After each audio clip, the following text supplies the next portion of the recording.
is Jan Even, who will be speaking to us about how to grow and use herbs.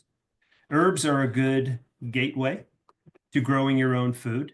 They are easier to grow than vegetables and lend their flavors to foods in many forms, whether used fresh, dried, frozen, or in infusions.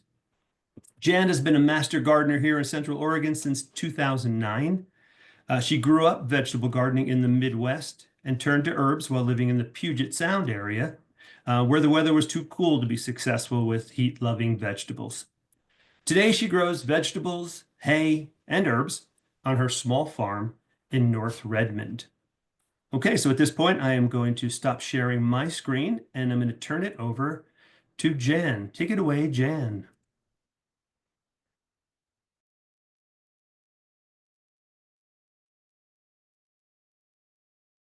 Thank you, Frank, and welcome everyone. I think we're all set. So as Frank mentioned, we're going to be talking about growing herbs and what to do with them after you've grown them. I find growing herbs to be very rewarding because it's easy, and I always like easy. So, as I mentioned, growing herbs is easier than growing vegetables for a lot of different reasons. Herbs are just not very fussy, most of them.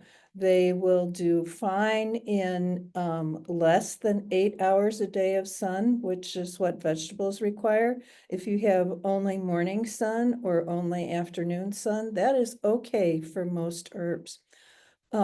Also, another added bonus, if you have deer issues on your property, as I do, is that most herbs, maybe not all, but most, are deer resistant because they tend to be strongly scented, even though you might think they are not particularly strongly scented. From the deer's point of view, they are, and therefore they tend to ignore them. Herbs are also good for people who are interested in container gardening because they don't take up very much space and they really lend themselves well to growing in containers. Another thing that makes them easier than vegetables is that many herbs are perennials. So you plant them one time and they come back year after year after year. So that also makes it easier to grow.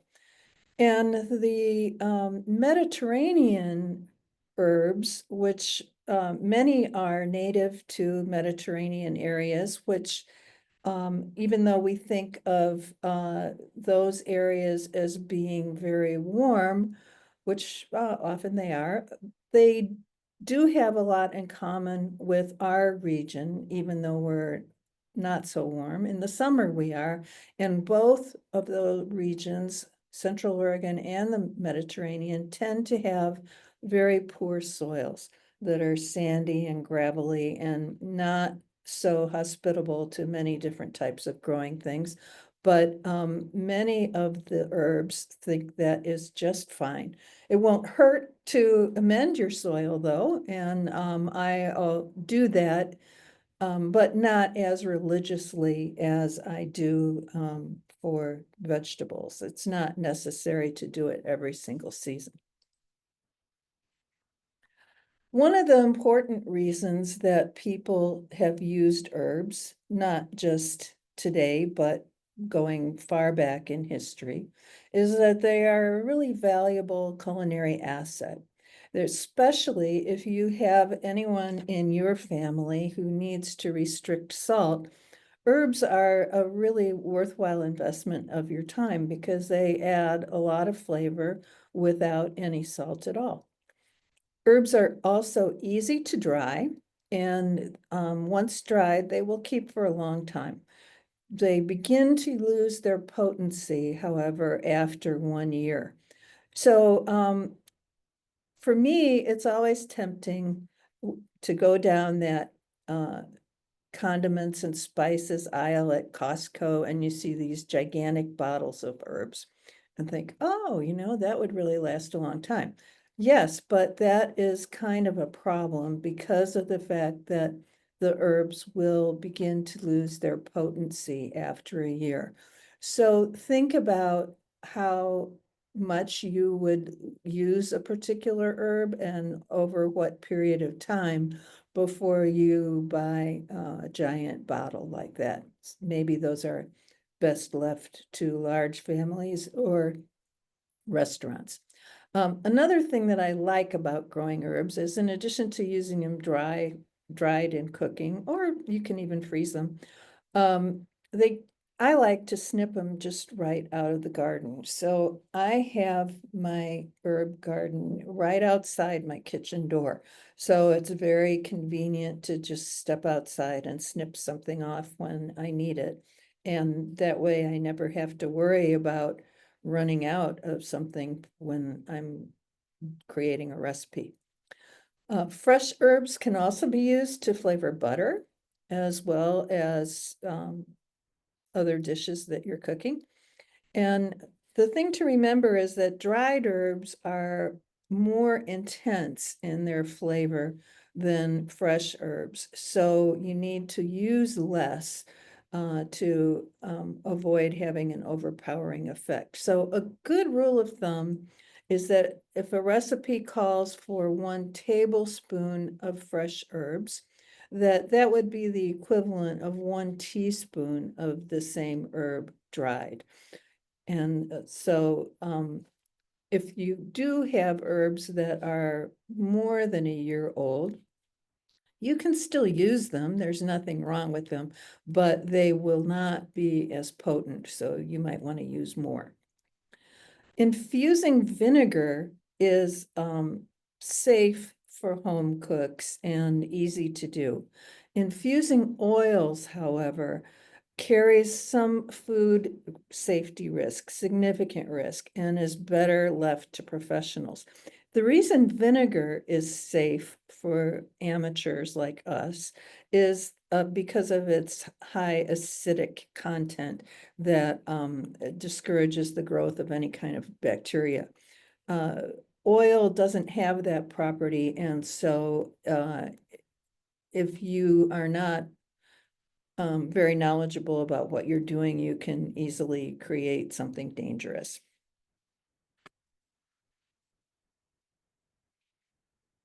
So I'll talk briefly about some of these different uses and how to do them.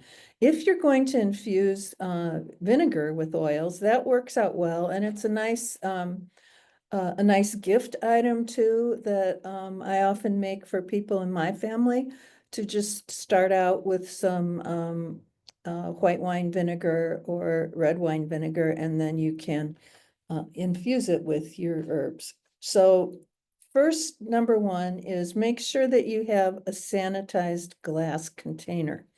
You don't want to use metal containers because they can impart a metallic taste to the vinegar as over time. And you also don't want to use plastic because that can not be as well preserved as well. So use a glass container. Make sure you've either put it in the dishwasher or you can sterilize it by setting it into boiling water for 10 minutes.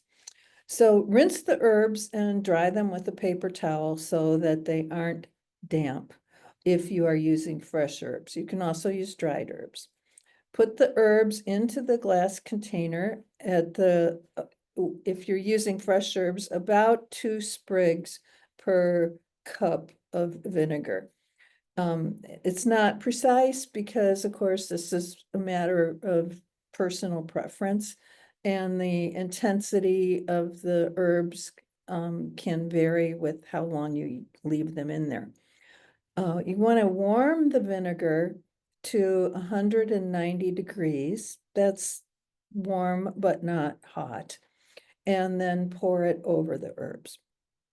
Seal it and let it sit at room temperature out of sunlight for about 2 to 3 weeks. Then you strain the vinegar into a new sanitized glass jar or bottle. And to preserve it long-term, just keep it in a cool, dry place and it'll last 2 or 3 months. Or you can keep it in the refrigerator, it'll last 6 to 8 months. So where are you going to get the herbs that you're going to infuse in your vinegar or make into tea or dry? You're going to grow your own herb garden. So just as with a vegetable garden, the first thing to consider is location. Sun, you don't need to have 8 hours of sun, as I mentioned before. So you have a little bit broader choice of locations. Choose a location that's convenient for you, so it'll be easy for you to use your herbs. You need to have a water source and at least half a day of sun. As I mentioned, most herbs are naturally deer resistant because of their scent. So fencing is not necessarily a requirement. You will learn over time, if you don't know already, what the activity of wildlife in your own property is. But generally speaking, herbs are very rarely molested by the wildlife, even rabbits. They pretty much stay away from them. Design is another consideration in also your amount of space. But if you are growing in the ground as opposed to in containers, your most gardens are going to either be rectangular shaped or round or some kind of organic shape. So if it's rectangular, you want to locate your plants so that the tallest herbs are going to be at the rear. Some herbs do grow to be quite tall, notably dill, for example. Rosemary can also get quite big. So have those be at the rear, and the smaller, more easily contained, shorter herbs, most of them will be around a foot tall or so, can be in the front. If your garden is round or some other organic shape, then you're going to want to have the tallest ones in the center. And I have found that it is helpful to locate herbs that look very similar to each other in different parts of the herb garden, so you don't get confused about which one you're snipping for your recipe. So the most easily confused, I think, are cilantro and Italian parsley, because they look very much alike when they're growing. And many, many more herbs are easily confused once they're dry as well. So we'll talk a little bit about that issue in drying.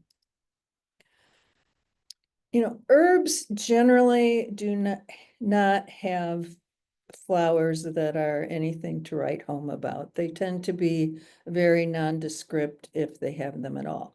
But it doesn't mean that you can't have an herb garden that's beautiful. And here are a few examples. This is the formal style that dates back to hundreds of years in Europe. The French version of this formal garden for herbs and vegetables was called a potager, and they're still very popular today. Here's some examples of things that you can do with containers for growing herbs. A fairly small container is fine, like a 6-inch pot or something like that. You just need to keep in mind that the smaller your container is, the more rapidly the soil will dry out. Most herbs actually don't mind being a little bit on the dry side. You don't want to overwater them, but they do dry out. So if you sink them into the ground, like this photo on the far left, they will have less evaporation and be less prone to dry out. Dry climates are fine for herbs. As we mentioned, many of the herbs are native to the Mediterranean, and here's a few examples of how they're often grown there. Here's another sort of interesting take on how to do an herb garden with different kinds of patterns. And the one on the left I would be a little bit skeptical about. It looks really interesting there, but over time, those herbs by the end of the season are going to get a bit larger. So you may not have quite the definition of the space that you see in this picture. But one thing I like about this is that there is room for you to step around without, getting your feet wet or muddy, and it's good always to have some kind of pathway if your space is large enough that you can't easily reach in from the perimeter. Oh. So the herbs to choose to grow are obviously the ones that you like the best, that you intend to use. All of the herbs really are pretty easy to grow, so that's not a real reason for choosing one or the other. It's just a matter of what you prefer and what you like to have conveniently available. To harvest herbs, there are some that I harvest throughout the season, those that I'm going to use in cooking a dish, and I just go and snip some right off the plant. And the advantage of doing that is that it's obviously very fresh, but it also helps to keep the plant pruned and so that it'll have a more bushy growth habit rather than becoming leggy. But the important thing to be aware of is that once your herb plant starts to go to flower, it can make the herbs taste a little bit bitter. So you want to prevent the flowering for as long as you can, so that you continue to harvest the leaves and you won't have any bitter traces. And that's pretty easy to do. Just keep cutting off flowers as they form. And then you can continue to harvest the herbs throughout the season. The best time to harvest is early in the morning, but after any of the dew from overnight has evaporated. So don't harvest your herbs in the middle of the day or the heat of the afternoon. They will work better and be fresher and more successful for drying as well if you harvest them in the morning if possible. So throughout the season, you can just cut off tips of individual sprigs or entire sprigs, however much you need. You don't have to harvest the entire plant. But once you get to the end of the season, you may want to harvest the entire plant to use all of those herbs for drying. Once you've cut your sprigs, all you have to do is just rinse them in water and shake them off and let them sit on a towel until they're dry, or you can actually dry them with a paper towel too. So if you want to dry herbs, not just to get the water off them, but dry them to preserve them, there are several different methods that you can use. We're going to talk about the most commonly used methods, and you want to match the drying method to the herb that you're using. So the herbs that have a higher moisture content tend to have more delicate leaves, and they do best dried as individual leaves. So some examples of that would be basil is a notable one. Also cilantro, mint, parsley, the ones that tend to have sort of soft leaves like that. sturdier herbs like rosemary, oregano, sage, or thyme lend themselves well to air drying in bunches, or they can also be dried as individual leaves. So if you have a food dehydrator, you can use a food dehydrator to dry herbs. You just set your temperature for 95 degrees and bake them for 1 to 3 hours. The time will vary depending on the moisture content of the herbs, but you'll know they're done if you can crumble the leaves easily. Microwaving is also a popular way to dry herbs, and herbs tend to retain a brighter green color if they are dried in the microwave also. So to dry in a microwave, you want to use no more than 1 or 2 at the most cups at a time as individual leaves, and put them in between 2 plain white paper towels. Plain is really important. A lot of paper towels have designs on them or borders or things like that. And sometimes those designs can contain metallic elements. So you don't want to be using them to put it in the microwave. And the same is true of dish towels for the same reason. So just use a plain paper towel and with 2 sheets, one to lay the herbs on, another one to put over them. So when you want to microwave them for at least 1 minute, you're probably going to need to microwave it for a few minutes, maybe even several minutes, but keep adding just 30-second intervals until you find that the herbs have reached that same stage where they will crumble easily in your fingers. You can also air dry your herbs in a conventional oven. But the first thing to determine is whether your oven can be set at a low enough heat to work. You want it to be no more than 180 degrees.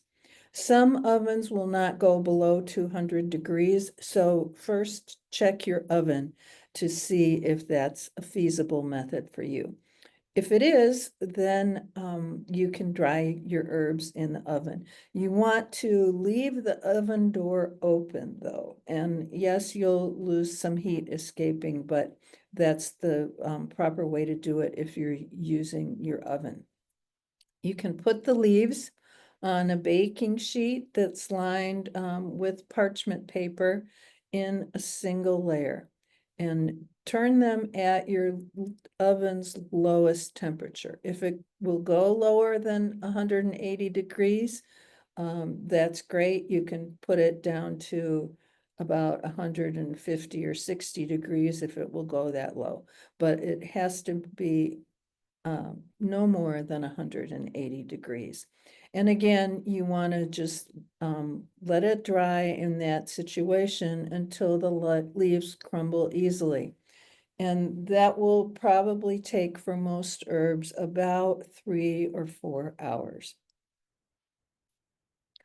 Or what I think is the easiest way, the one I use most often, is to simply air dry them, either by hanging them in bundles or by drying the individual leaves. And here's a photo of individual basil leaves drying on my kitchen counter. Just the individual leaves laid again on a plain white paper towel. The disadvantage of this method is, you're taking up valuable counter space in your kitchen. So you might not want to do that. You can do the same thing on a cookie sheet, and then you can put the cookie sheet someplace up out of the way, and it'll work exactly the same way. If you want to air dry in bundles, couple of tips about that. I don't normally air dry them on a hanger. I did that because I was transporting this to do a demonstration, and it was just easier to tie them on a hanger than take pictures of how I normally dry them. But you want to have sprigs that are pretty small, comprised of maybe half a dozen stems at the most, because you want there to be plenty of air circulation around the herbs or they won't dry. So you can tie them in a small bundle. You'll notice that there's a piece of blue tape in this photo on the top, and that's a label. And I just use masking tape and a magic marker to mark the herbs as I put them on, tie them to whatever I'm tying them to dry with. And the reason that I do that is because once the herbs are dried, they can be very difficult to tell apart. So I make the labels so I don't get mixed up if I'm doing more than one type of herb at the same time. You want to hang them someplace indoors so that you won't get any, spider webs or bugs or things like that in them. And it'll take a week or maybe two for the herbs to dry. And again, the test is the same. If they crumble easily in your fingers, then you know that they're ready. That's why if you're drying herbs in little bundles like this, put the bundles inside a paper bag. I just use sandwich bags and tie them around the sprig of the herb. And that's because as the herbs dry out, they will lose the strength of their connection to the stem and they might start falling off. So if you have the paper bag around them, you've captured them and you aren't going to lose any. Don't use a plastic bag though, because then you're going to impair the herb's ability to dry, sorry. So now that you have your herbs dried, there are a few different ways that you can process them. You can just crumble them up in your fingers. You can also use a mortar and pestle or a knife, or you can use a grinder of some sort. I like to use an old coffee grinder because I tend to be processing a lot of herbs at one time.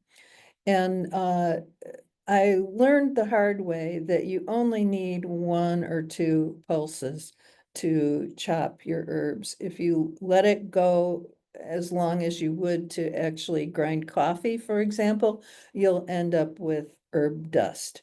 So don't go overboard if you're using electronic assistance. So to store your herbs, the small glass jars that herbs come in, if you buy them in a store, are perfect.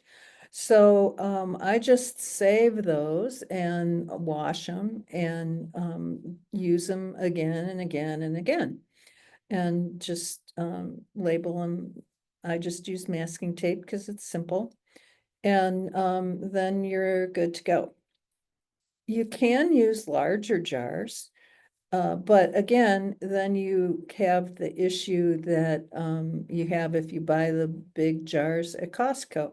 You don't want to have more of the herbs than you can use within a reasonably short time because they'll begin to use their potency. So, a quart jar is probably not something that you want to use for this purpose. Store them in a cool, dry, dark place like your kitchen cabinet or pantry. Don't store them on a shelf above your stove or some other place like that where they will be exposed to heat. And you also want to protect them from light. So it's good for them to be in a drawer or in a cabinet. You can also store herbs as a finished sauce. There are all kinds of different sauces that are made from herbs, but two that I like and make quite often are basil pesto and chimichurri, which is a combination of herbs, primarily parsley. And those both are a sauce containing olive oil, and so you can just pour them into jars and store the jars in your refrigerator, or you can even freeze them in jars. Be sure you leave a gap of space at the top if you do that.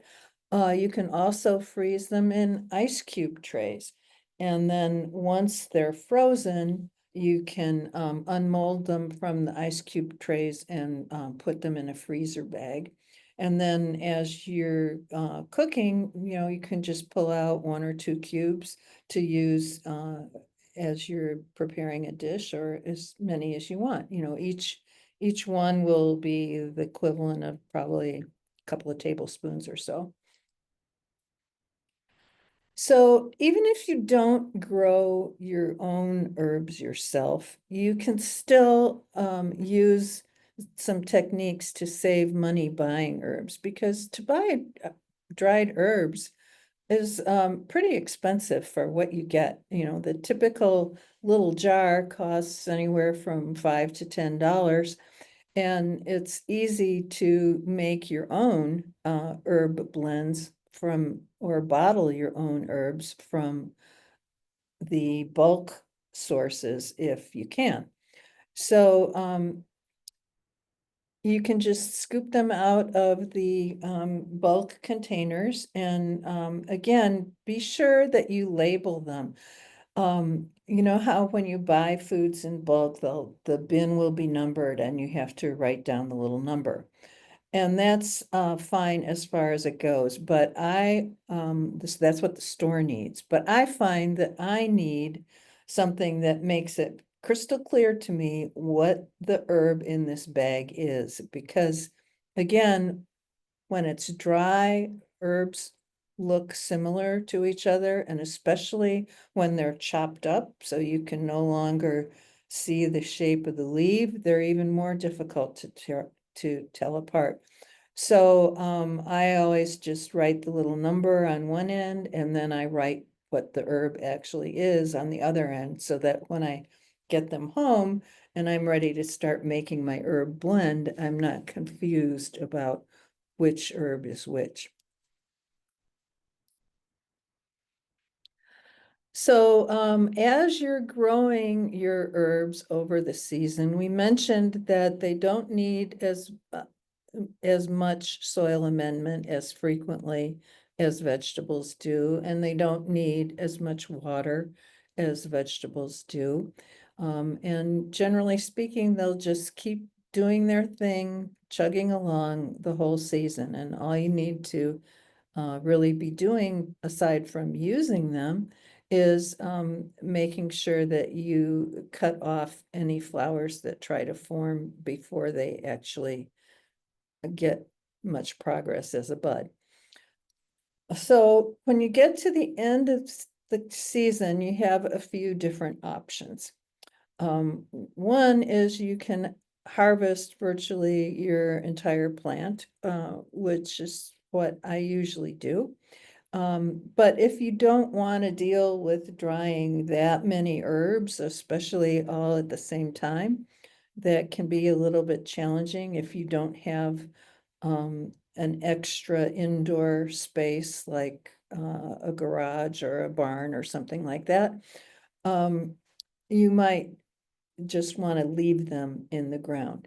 So that's fine. As we mentioned, many of the herbs are perennials, so they will come back the next year. You don't necessarily need to cut them back in the fall. But some of them, like rosemary, for example, here's a picture of rosemary. It will, if it survives the winter, it will retain its leaves and they will look, pale maybe, but still mostly green. Rosemary does not necessarily survive. It's kind of borderline for zone 5. But at my house, it usually does survive the winter. Not always, but usually. And sometimes there will be some dieback at the tips. And if you see that, then just cut that off in the spring and it's good to go. Other of the herbs will die completely down to the ground. So examples of that are chives and parsley, and they will be among the first plants to emerge in the spring. You'll see new green growth coming from the base of whatever stems you left behind the following fall. So you can just break off those brown leftover stems and your new plant will start growing as soon as the weather warms up. In the warmer parts of Central Oregon, rosemary will usually survive. If you're in the south part of the county, probably not. And in Bend, Redmond, Prineville, it just sort of depends on your microclimate. The sunnier and warmer your spot, and if your spot of your herb garden backs up to a wall of your house or some other reflective surface so that it retains more heat, the rosemary will be more likely to survive. Lavender, I refer to it here, even though lavender is really, a perennial plant, not necessarily an herb per se, but it is often used in recipes as an herb would be. And the buds are flower buds are used in all sorts of things to create soap products and all sorts of different things. So lavender is a great plant for growing in Central Oregon. It's almost indestructible. It needs very little care. And so it's one of my favorites. If you have lavender growing, you want to prune that. You can do it in the spring or the fall, but its winter hardiness seems to be a little bit better if you wait until the spring. And just prune down about the first 1 or 2 inches into the green leaves. Don't go down as deep as the woody stem or they won't regenerate. Sage is an herb that is also frequently used in water-wise landscapes. And it is extremely hardy in this climate. There are a lot of different varieties of sage, and some of them are pretty decorative, and there's variegated varieties, there's sort of red-leaved varieties, there's the normal culinary green sage, there's all different kinds of sages. And they all grow well here and will start to put out new growth when the weather gets warm enough. So the tender herbs that will die when the weather gets cold, and basil is one of the most tender, for example. This is basil here in this photo. And temperatures that get below 40 degrees can damage basil. It doesn't even need to be freezing necessarily. So it's very sensitive, very tender.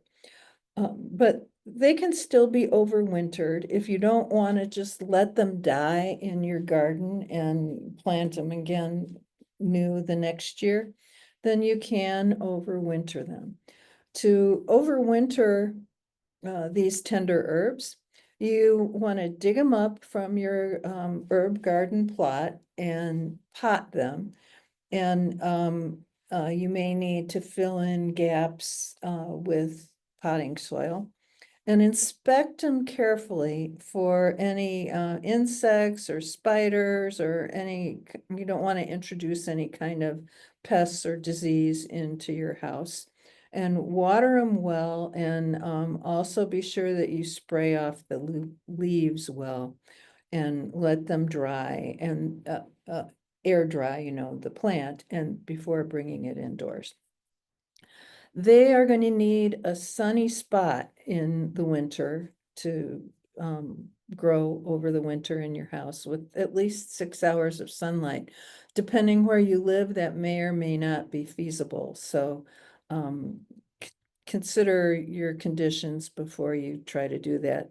Or if you don't have enough sunlight, you could put them under grow lights. So you can overwinter herbs starting in the fall. When you get to the end of the season, you want to first consider where you're going to put it in your house. And that will dictate how large a pot you can use. If you have an herb plant that you want to overwinter that is pretty large, then its root system is also going to be pretty large. So you're going to need a fairly large pot, maybe a 6-inch pot or even larger. So that's going to be too big for a windowsill. You would need to be able to put it on a table or the floor or a countertop or something like that. So you want to first consider where are you going to be able to put it, and that will dictate the size that you can use. So same as we mentioned earlier, you want to hose off the herb and inspect it carefully for insects so you don't bring them indoors. And then dig it up and dig as much of its root ball as will fit in your pot. You may have to trim off some of the root ball. It's okay if you need to do that. Just be careful. Use either a sharp knife or a pair of scissors to trim off extraneous roots and reduce the size of your root ball so that it fits in your pot. And then bring it indoors to the sunny spot that you've selected. Then in the spring, once the danger of frost is past, and yes, you know, we don't really have a date in the spring when the danger of frost is past in Central Oregon, but you know, wait till it's pretty warm.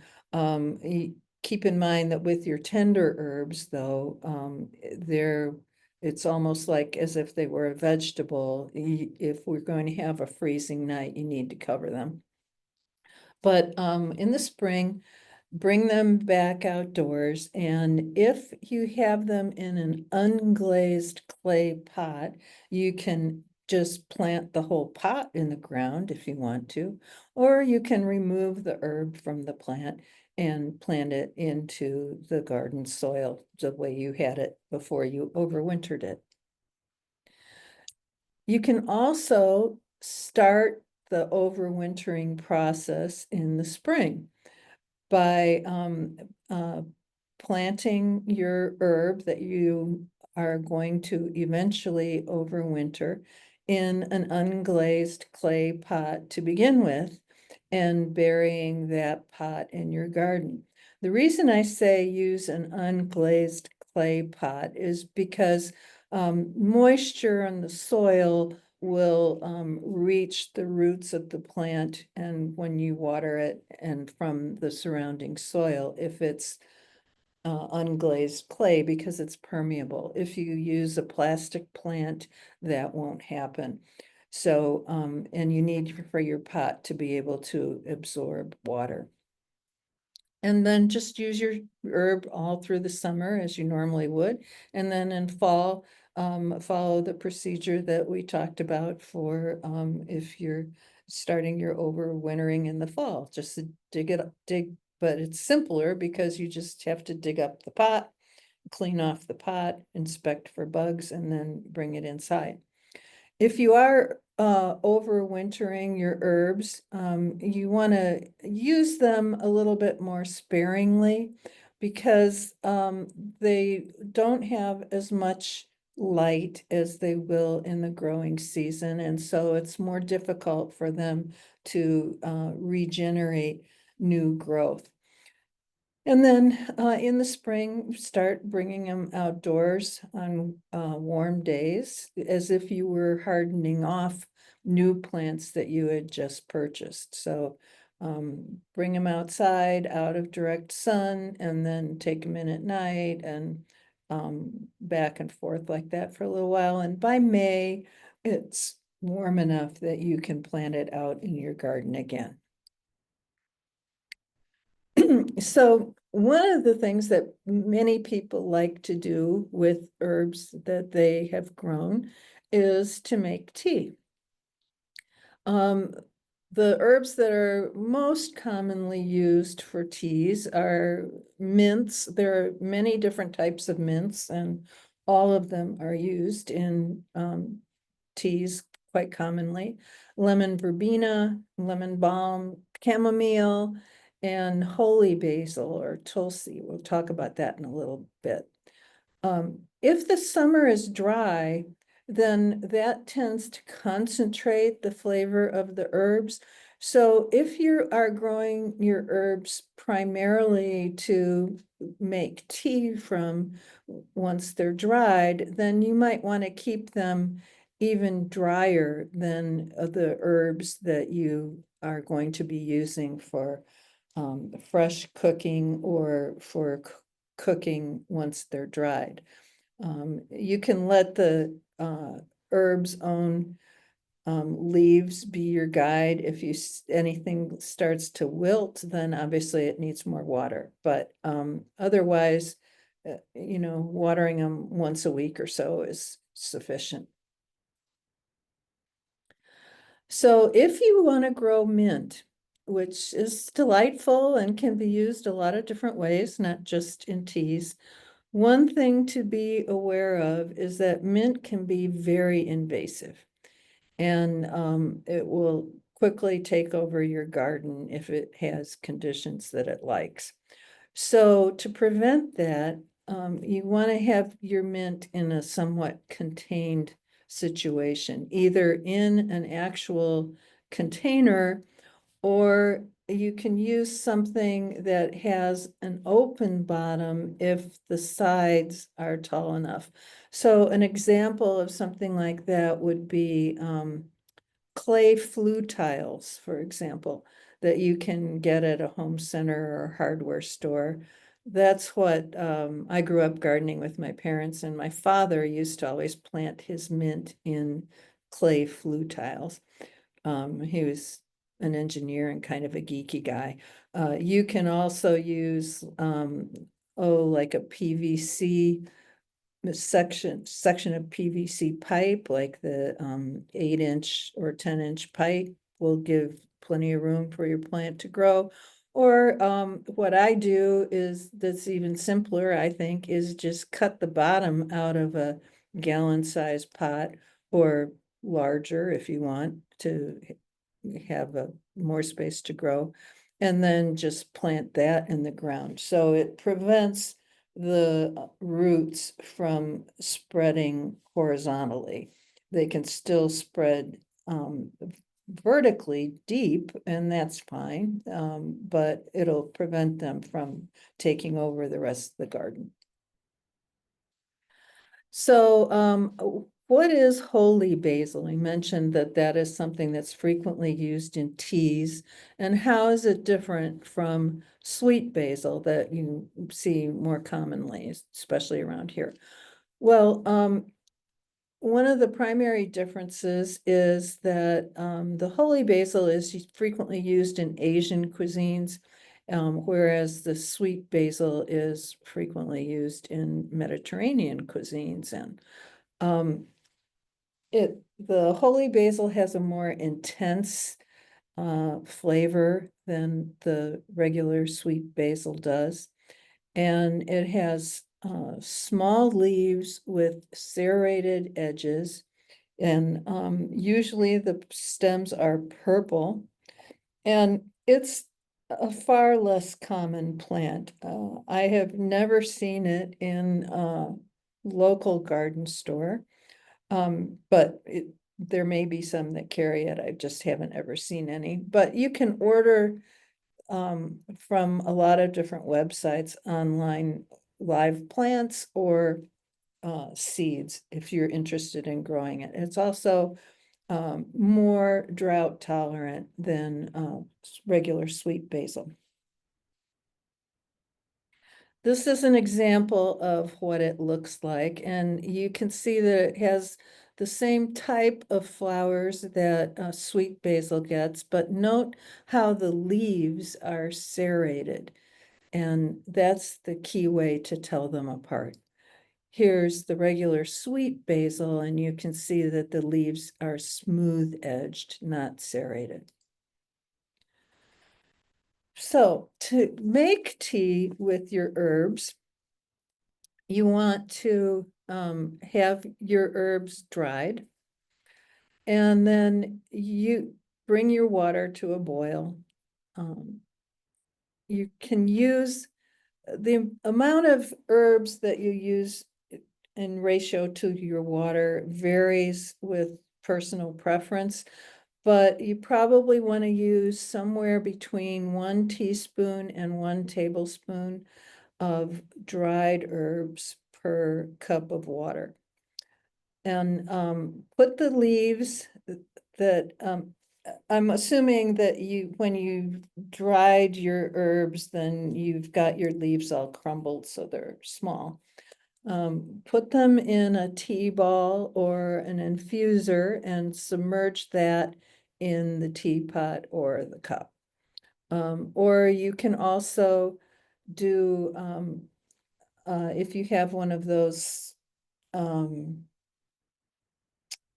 devices, I'm not sure what they're called, that's like a spoon, but it's made out of mesh. You can put the herbs in that and pour the water through, but you can't control the intensity of the flavor as well that way. So I like to use either an infuser or a tea ball and let it steep for at least 3 to 5 minutes, or maybe as long as 10 minutes. It's just a matter of personal preference and how strong you like the flavor of your tea to be. Don't rely on visual cues because you can't really judge the strength of an herb tea by its color because the color of all of them will be light. So you really need to engage in a little bit of trial and error and taste just to determine what is the right length of time for steeping to get it the way that you like it. It's a very individual preference. You can also make blends of herbs, and those are some very common teas that you can buy in stores. You can also make yourself by blending your own tea flavors. And these are a few of the more common ones. A refreshing blend is 2 parts of lemon balm and 1 part of spearmint. There are citrus blends, there are calming blends. Almost all calming blends will feature chamomile as the primary ingredient, and sometimes also lavender. I personally don't like the taste of lavender. It, I think, is a little bit soapy tasting, so I never use that, but some people do. You can experiment with your own. So when we talk about herbs, a lot of people bring up garlic. Well, garlic is not an herb. It's an aromatic vegetable, but it has a lot in common with herbs. It's a flavoring agent like herbs. It's easy to grow like herbs. It's used in many cuisines like herbs. So, why not grow it like an herb? It's very, very easy to grow. This is a photo of garlic that's just kind of coming to life along with weeds in my garden. This was taken on March 31st, and now these same garlic plants are about 18 inches tall. So they've been growing quickly. And you plant garlic in the fall, and then it emerges once the weather starts to warm up and takes off.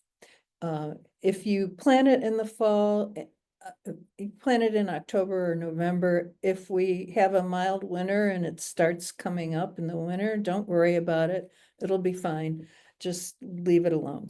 You don't need to do anything. You don't need to mulch it, or you just plant it and leave it. There are two main types of garlic. So when you're deciding what you want to grow, you're going to have to make a choice of either hardneck or softneck. These photos show hardneck garlic, and it's literally that stem in the center is the hard neck, and that's what is left from the garlic scape. This lower picture shows you a garlic scape as the garlic is growing. These scapes will typically form in June, and you just want to cut them off while the plant is growing, because they'll divert energy from what you want the plant to concentrate its energy on making its bulb robust. And so the scape is not doing anything, so just cut it off. The soft neck type of garlic does not have a scape, and so its stems or leaves are very flexible. It doesn't have this hard scape that'll be in the center. So that's the kind of garlic to use if you want to make garlic braids that are dried. Hardneck does very well in cold climates like ours.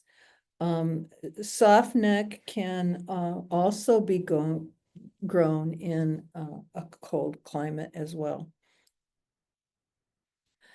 So I mentioned the soft neck doesn't have the scapes, and so these stems that you see here are the dried leaves of the garlic plant, and those are braided together to form these braids that are very decorative, as well as a storage system, I guess you could say.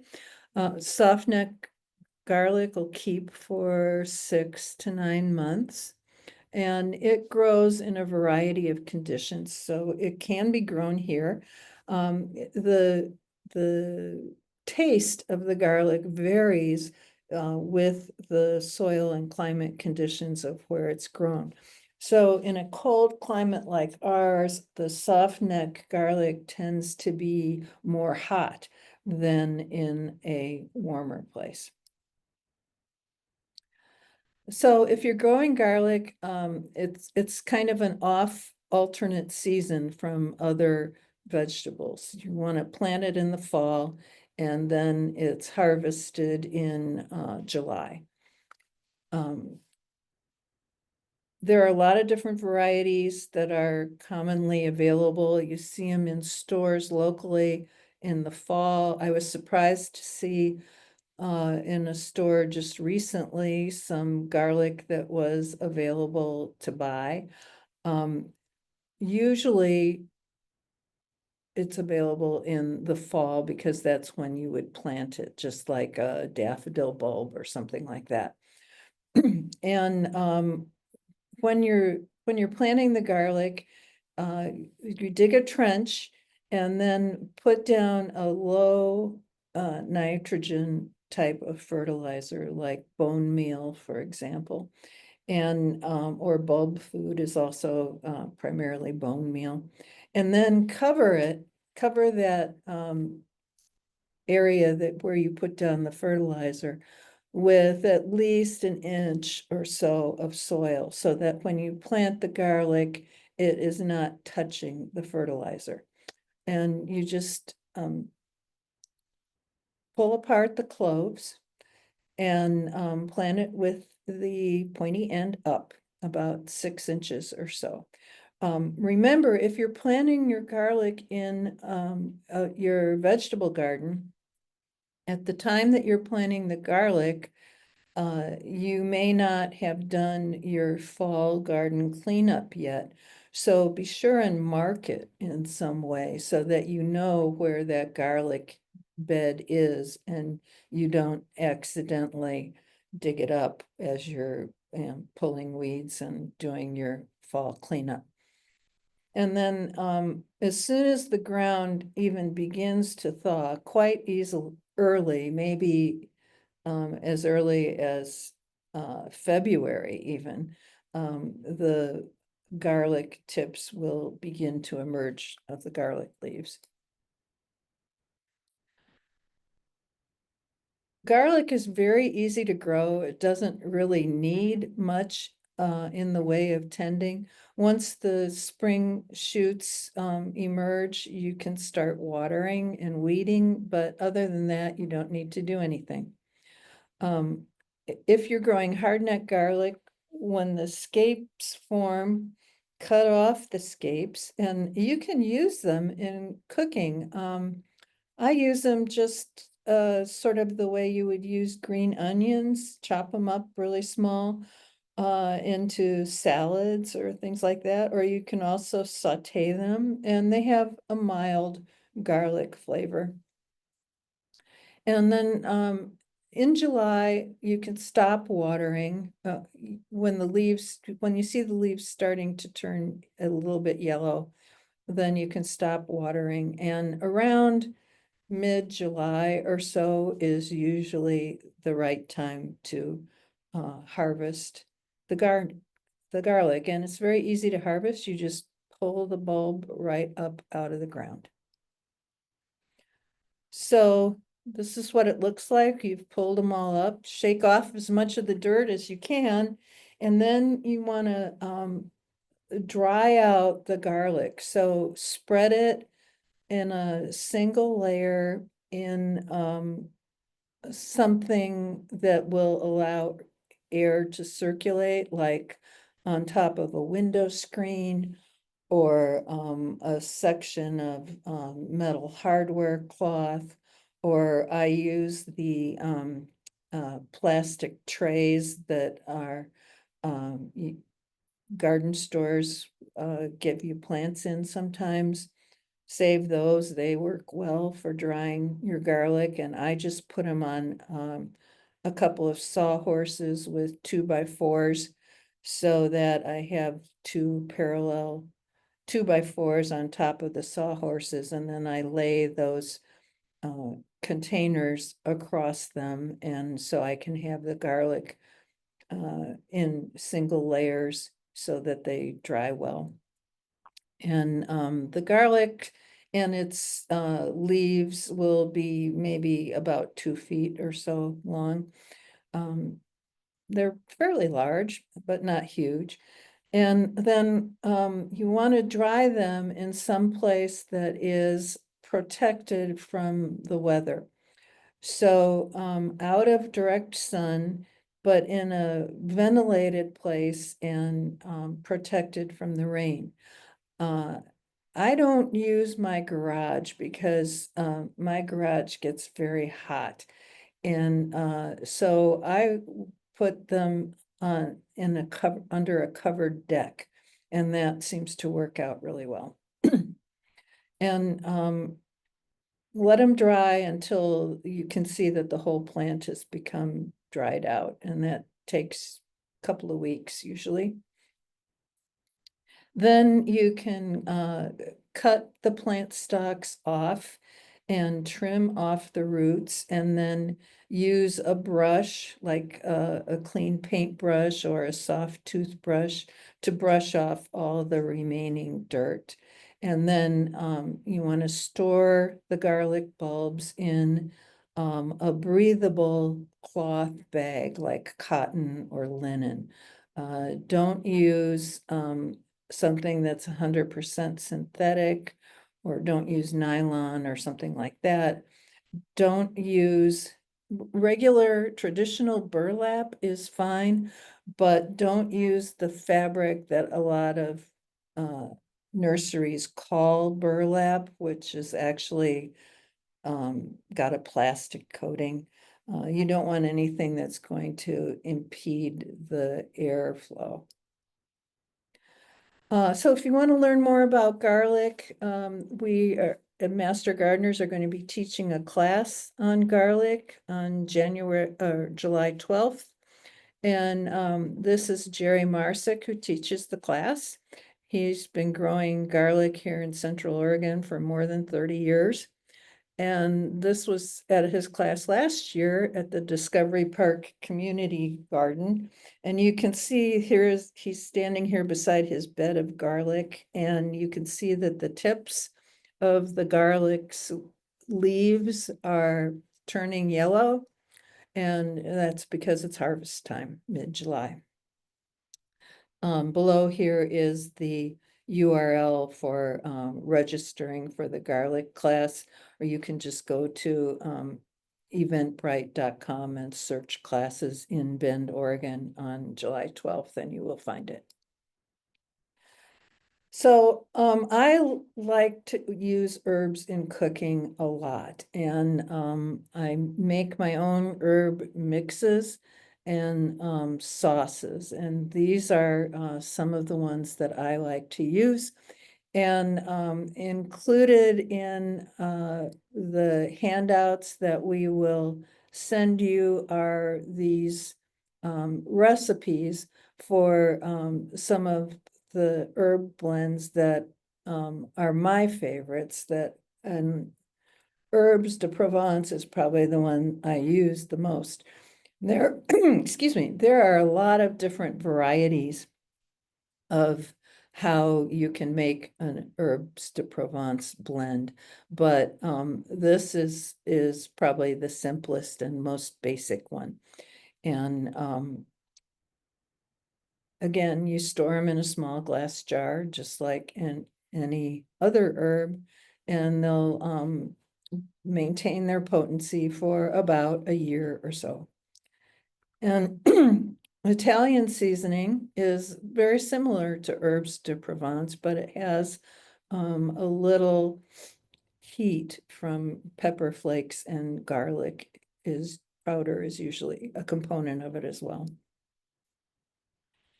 This recipe also is in the handout that you will be sent for how to make basil pesto in a blender or food processor.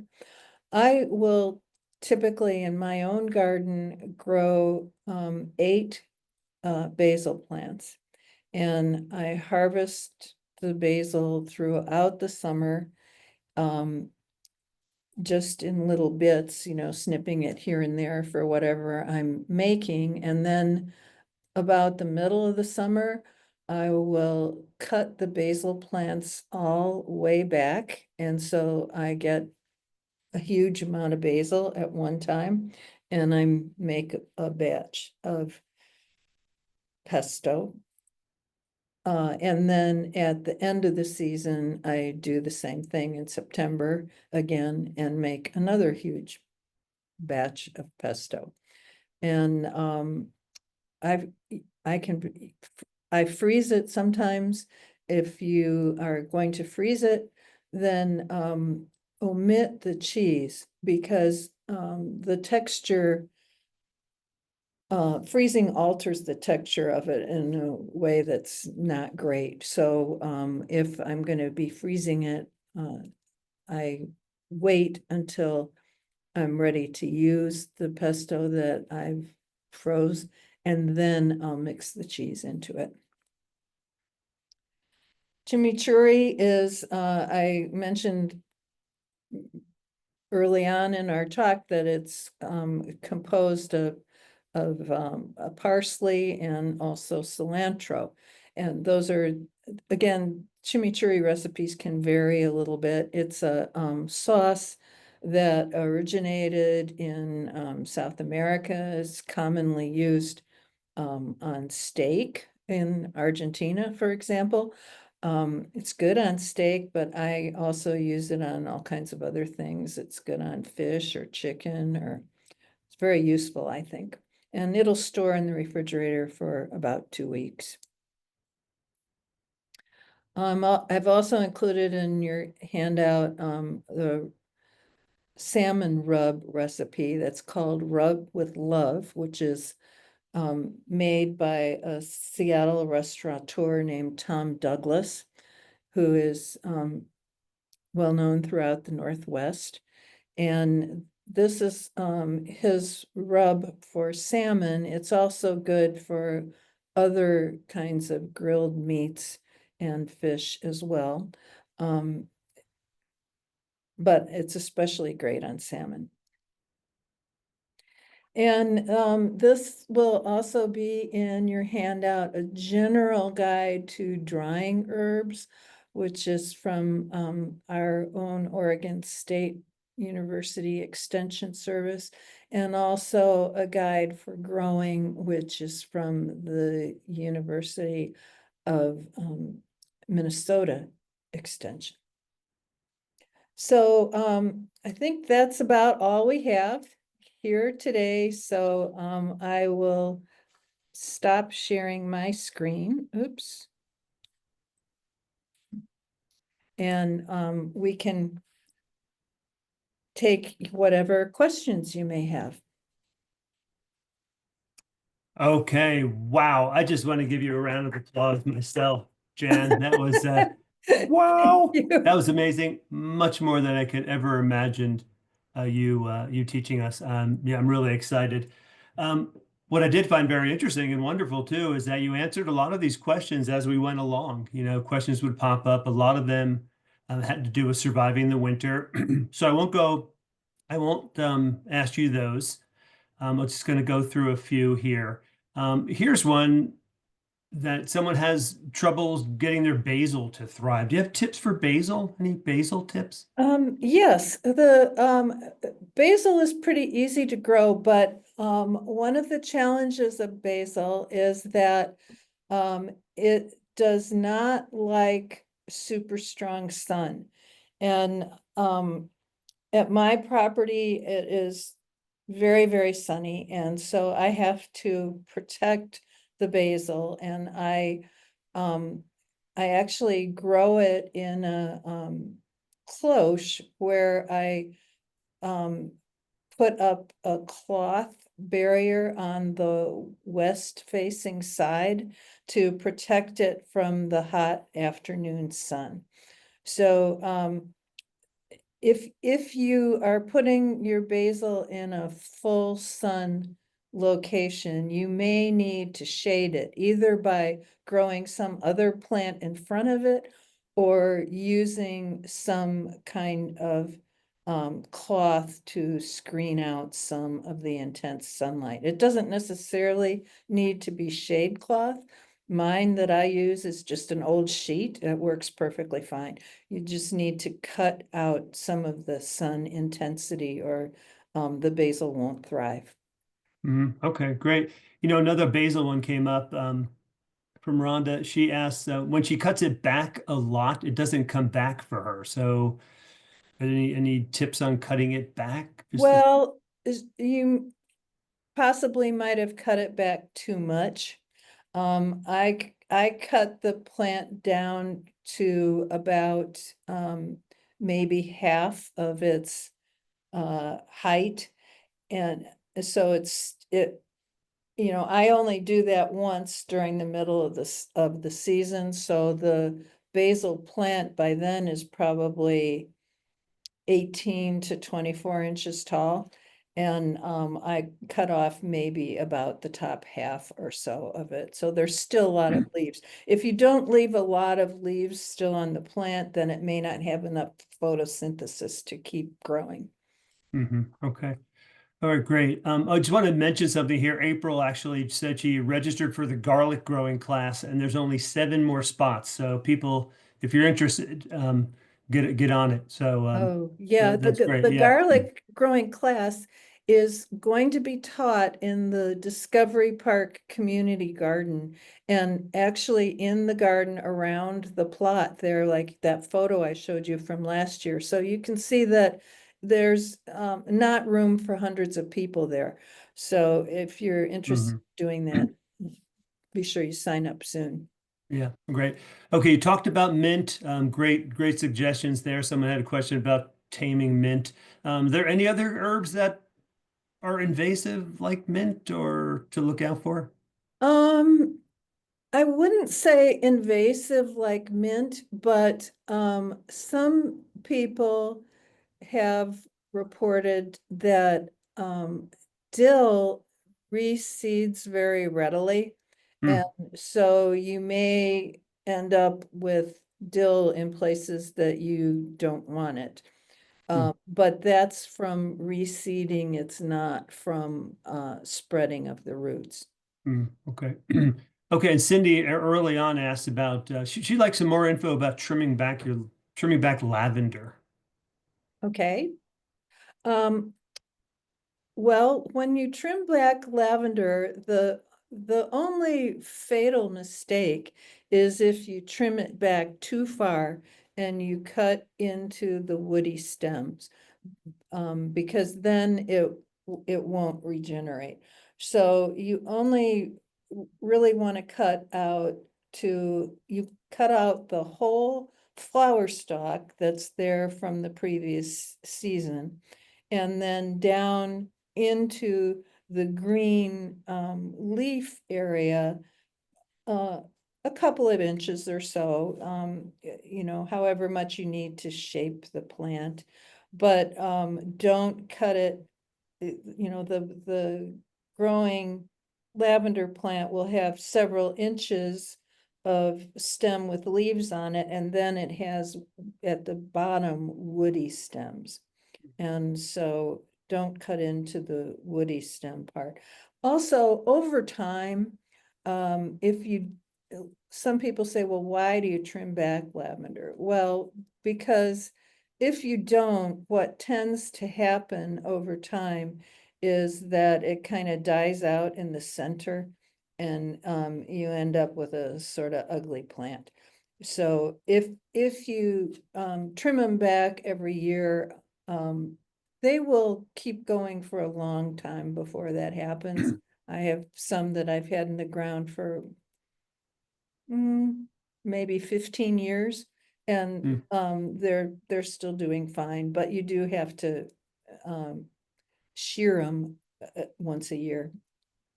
Great. Yeah, Karen asked about chamomile for tea. She wants to know which parts of the plant can be used The chamomile for. flowers are Flowers only. Okay. primarily what's used with chamomile. Okay, good. So flowers. Okay, you talked about scapes. That's wonderful. You use those scapes in cooking. Vicky has a big issue with her garlic bulbs. She says they continue to rot over winter. She's tried covering with straw, not covering, no water other than snow, whatever we get. But she still the bulbs still rot. Is there anything she can try? Any reason you think it's happening? Well, there's too much moisture if they're rotting. And so I would suggest, if you aren't already doing this, to plant them in a raised bed. If you're getting too much moisture in your flat soil. Um, but the reason that bulbs rot is because they have too much moisture and Too it's much not moisture. draining away. So I would put them in a raised bed.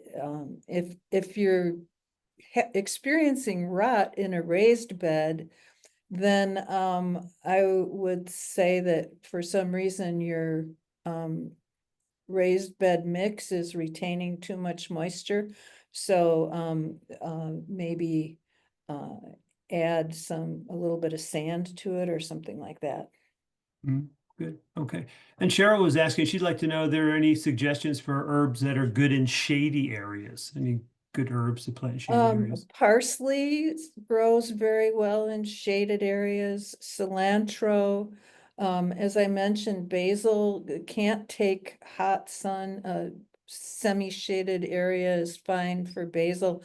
Any of those types of herbs that have very soft green leaves like that tend to be ones that don't demand as much sun. Mhm. Okay. And how about any tips on soil for basil? Anne is asking. Basil, like a particular type of soil? Mm, uh, Not really. I would amend the soil a little bit if you haven't ever amended the soil where you're going to be planting. Whatever you want to plant, whether it's herbs or flowers or vegetables, will benefit from having a more organic material in the soil. The Mediterranean herbs like rosemary and oregano and sage don't require that. They will grow in very poor soils, but it won't hurt them. And others like basil would benefit from Mm. some soil Oh, enhancement. okay, great.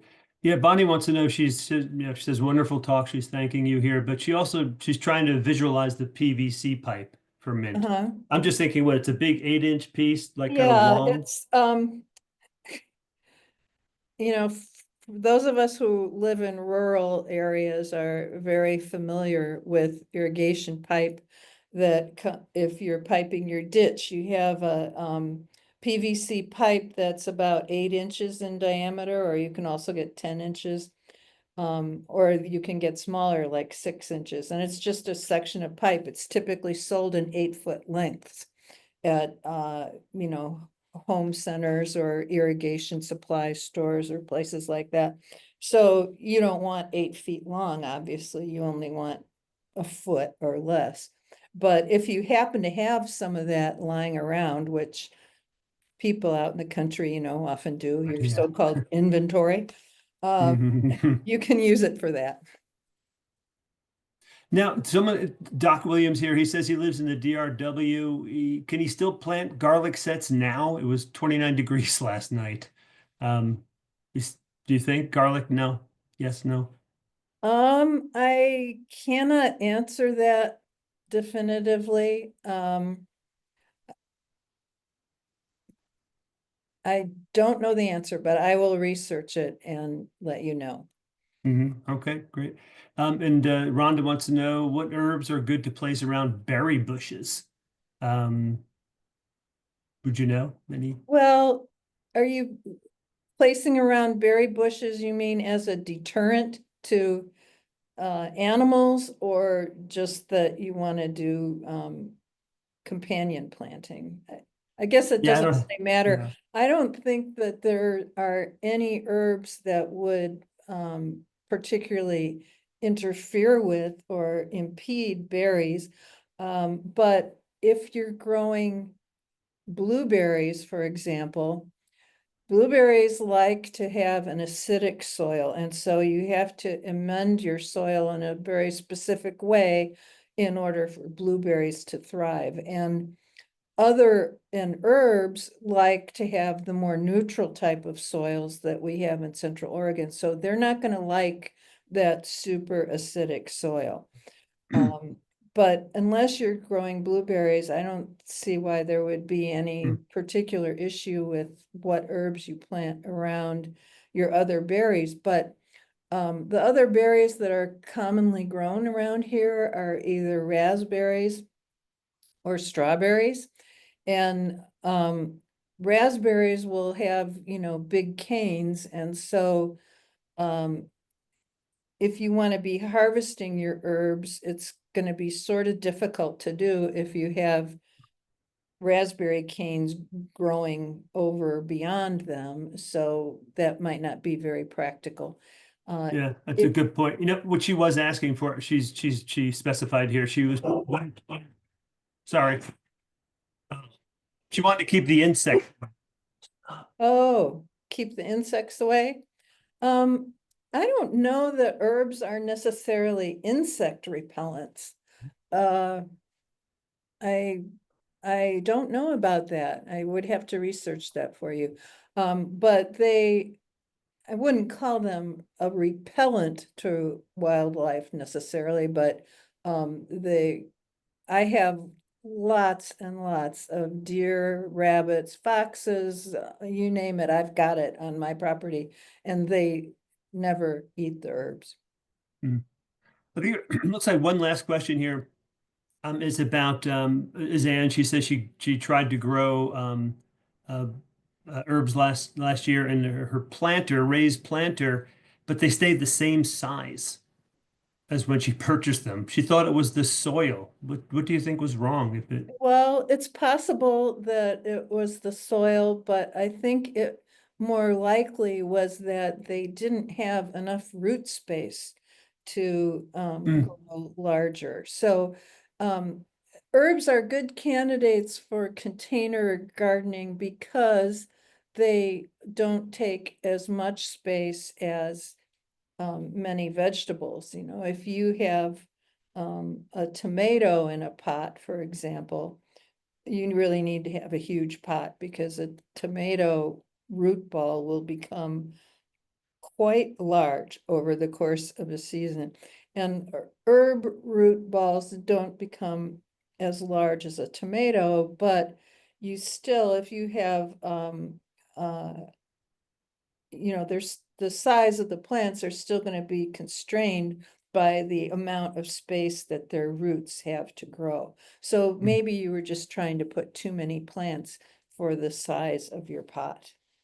maybe. I'm sorry. And just one more thing. Vicky did follow up. She says she's planting her garlic in barrels. Do you think that makes a difference? She had the Yes, rot problem. yes, because Yeah. there's no place for the water to go.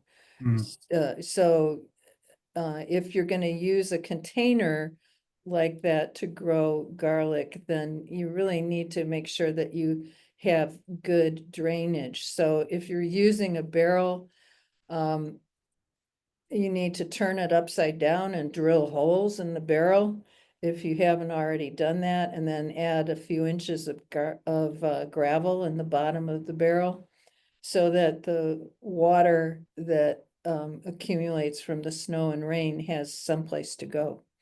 mhm. Great. We did one more question from Janet. Actually, we were getting a lot of questions early on, but they really came flooding in. She was wondering if the holy basil is more hardy. Is it a hardier basil? Does it withstand lower temperatures, 40 degrees No, or I don't think not necessarily? so. I Okay. believe that they are pretty much the same as far as growing conditions go. It's really a matter of the flavor is somewhat different. Okay. All right. Well, that's all I have here. Any last words, Jan, you want to impart on everyone, or Herbs are everybody's saying, easy to grow, so yeah, yeah, why yeah. not? Everybody's very thankful. Lots of thank yous to you for all your great information. And I agree. I second that sentiment. So Well, thank really you. appreciate it. Okay. Well, I guess, am I right, Janet? Should I go ahead and all right. Okay. So thank you all for participating in today's webinar. Please, please, please take time to fill out our short survey. Your feedback is very, very important, and to help us improve these webinars as we continue to do them. And hopefully we'll see you again at another this April. Okay, thanks so much all. Bye.